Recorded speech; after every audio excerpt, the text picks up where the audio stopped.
tôi lọt bao nhiêu thà sập con thu tới việc đào tới việc lại mấy ban trăm bạch ở việc đào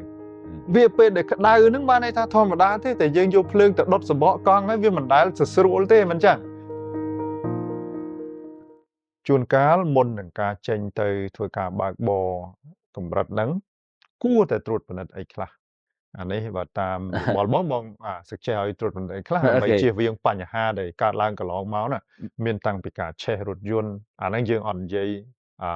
នៅពេលនេះទេឆេះរថយន្តហ្នឹងតែយើងនិយាយពីរឿងដែលយើងអាចជៀសវាងបានដោយភ្នែកទទេណាពាក់ព័ន្ធទៅនឹងការផ្ទុះសម្បកកង់អីសម្បកកង់ជាធម្មតាធ្វើមកមិនមែនរត់ក្នុងល្បឿន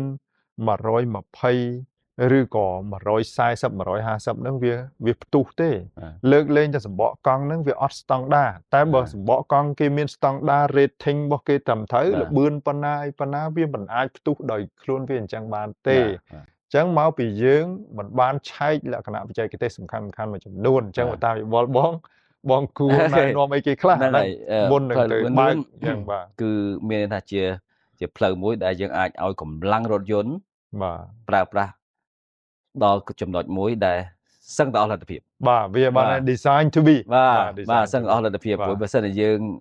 ប្រើប្រាស់រថយន្តនៅទីក្រុងភ្នំពេញគឺអត់អស់លទ្ធភាពទេមានថាទាំងល្បឿនទាំងបណ្ដាងទាំងប៉ុងទាំងប្រអប់លេខរថអត់គ្រប់ទាំងអស់បាទណា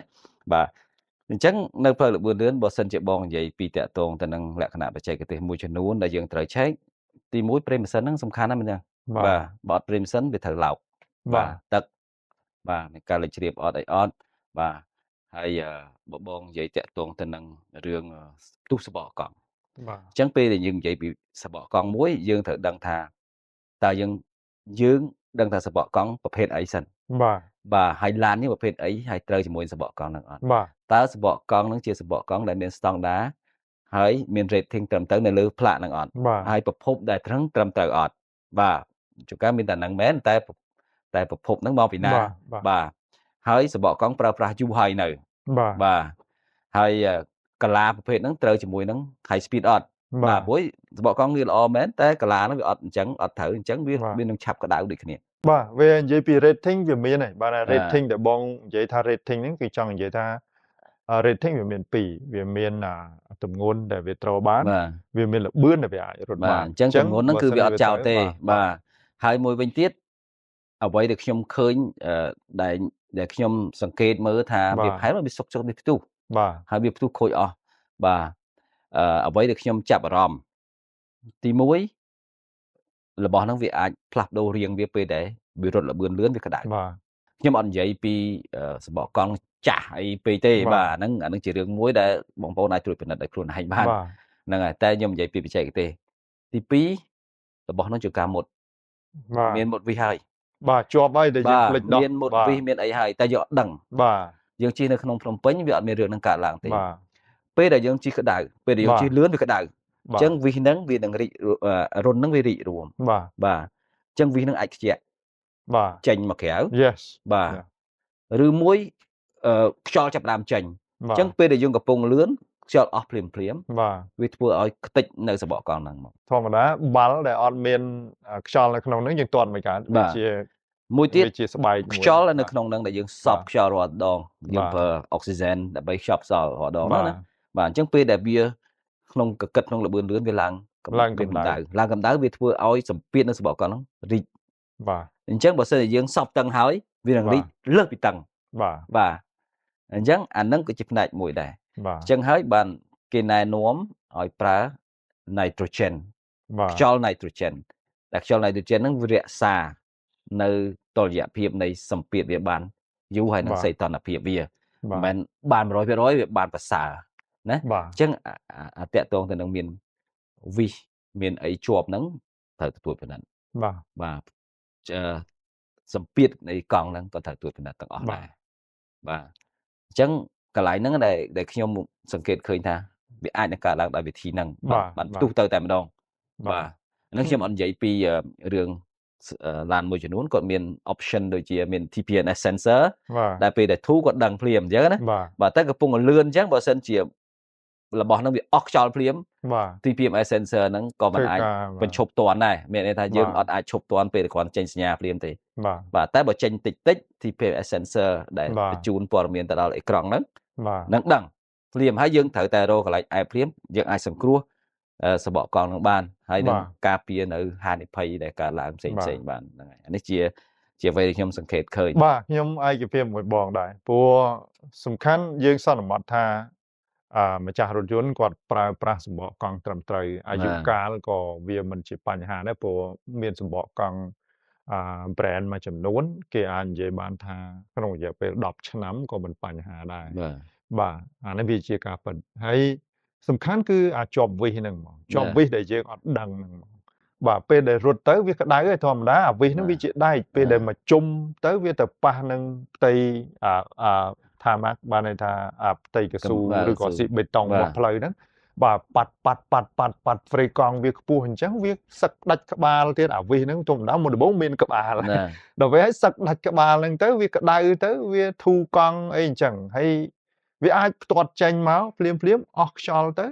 កង់ទៅជាឡោកបាទយើងកំពុងលឿនបាទអញ្ចឹងកង់ហ្នឹងវាទៅជាឡោកវាលវៀតចេញក្រៅមកកង់ហ្នឹងគឺដល់យ៉ាំភ្លាមបាទវាដល់យ៉ាំនេះវាកិនដាច់បាទកិនដាច់បាទវាផ្លាត់ចេញមកអញ្ចឹងបានគេថាសារៈសំខាន់នៃការប្រើកង់ក៏វាមានទៀតវាមានគេហៅ run flat ហ្នឹងប៉ុន្តែទប់អត់ជាប់ទេលបឿនលើសពី60ទៅគឺកណ្ដាប់របស់សម្បកកង់ហ្នឹងវាអត់អាចនៅខំជាមួយយ៉ាន់កង់នឹងបានទេព្រោះគេនិយាយថា run flat គឺក្រោមលបឿន60គីឡូម៉ែត្រក្នុង1ម៉ោង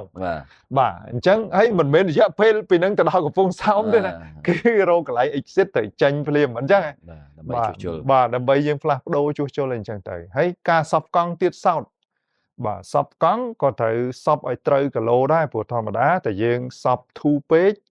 អញ្ចឹងសម្បកកង់ហ្នឹងវាទៅជាប៉ោងចេញមកបានហើយវាបដូររូបរាងវាផ្លិចបានហើយថាវាប៉ោងអញ្ចឹងដោយអញ្ចឹងវាជួនកាលអញ្ចឹងរ៉ាឌីយ៉ាល់កង់របស់យើងភាគច្រើនប្រើលួសអញ្ចឹងលួសតែយើងពុតទៅពុតមកអញ្ចឹងវាមិនក្តៅវាមិនដាច់បាទហើយវាឡើងកម្ដៅដោយសារអីកម្ដៅដោយសារធម្មតាទេយើងយកដែកយកមកពាត់ចុះពាត់ឡើងវាមិនឡើងកម្ដៅវា flexible ចូលឡើងវាឡើងកម្ដៅឬវាដាច់បាទអាហ្នឹងក៏ជាមូលហេតុដែរមិនមែនថាសពកង់ធូអត់មានហានិភ័យទេសពកង់ធូហានិភ័យជាងកង់តឹងសពកង់ធូដើម្បីរត់ក្តៅទៅវារីកល្មមបាទអត់ទេអត់និយាយចឹងទេអូខេអញ្ចឹងកន្លែងណាដែលបងឯងអាចបញ្ជាក់បានថាសពកង់ត្រឹមត្រូវតាមណាទៅមើលហើយណាវាមានស្ពេចរបស់វាឧទាហរណ៍នៅអញ្ចឹងឡានហ្នឹងយើងបើកទ្វារមកវាមានថាឡូតទៀតបានន័យថាដាក់មនុស្ស4នាក់សពប្រមាណដាក់មនុស្ស2នាក់សពប្រមាណទំហំកង់ប៉ុណ្ណាសពប្រមាណព្រោះនៅក្នុងឡានមួយមិនមែនឲ្យទំហំកង់មួយទេបាទមែនទេបាទមាន2 3បាទយ៉ាងតិច3ហើយជាទូទៅពេលដែលយ៉ាន់យើងកាន់តែធំសបករាងស្ដើងគេឲ្យយើងសពឲ្យតឹងដើម្បីអីឲ្យវាការពារយ៉ាន់នឹងផងហើយនិយាយពីរឿងបងមានភាសាថាសពទម្លាប់របស់យើងថាសពកង់ធូទៅឲ្យវាក្តៅទៅវាឡើងមិនបានចាំបាច់ឲ្យវាក្តៅវាពេលដែលក្តៅហ្នឹងបានន័យថាធម្មតាទេតែយើងយកភ្លើងទៅដុតសម្បកកង់ហើយវាមិនដែលស្រួលទេមិនចឹងអញ្ចឹងយើងបើសិននិយាយរឿងក្តៅក្នុងការរត់នេះវាមិនប្រមាណទេបើលោកអ្នកមានឡានទំនើបដែលមានប្រព័ន្ធគ្រប់គ្រងខ្យល់ក្នុងកង់នឹងវានឹងមានបាទវានឹងមានសីតុណ្ហភាពទៀតបាទឡានខ្លះទំនើបដូចជាប្រភេទ Mercedes អី Land Rover មួយចំនួនវាឲ្យទាំងពីរបានន័យថាមានទាំងសម្ពាធហើយនិងសីតុណ្ហភាពបើយើងក៏លេខមើលសីតុណ្ហភាពរ៉ាន់អស់ហើយត្រឹម40-50ដឺក្រេហ្នឹងវាអស់ហើយពេលថ្ងៃក្តៅបាទអញ្ចឹងវាមិនមានកម្ដៅឯណាលើសនឹងទេប្រសិនបើលោកអ្នកចង់តេស្តបធូរកង់បន្តិចឲ្យធូរទៅសីតុណ្ហភាពនឹងឡើង 3-4 ដឺក្រេទៀតការកកិតកាន់ខ្លាំងបាទអញ្ចឹងមានន័យថាការដែលសពសម្បកកង់មិនគ្រប់គ្រាន់បានមិនតឹងគ្រប់គ្រាន់ហ្នឹងក៏វាជាហានិភ័យដែរ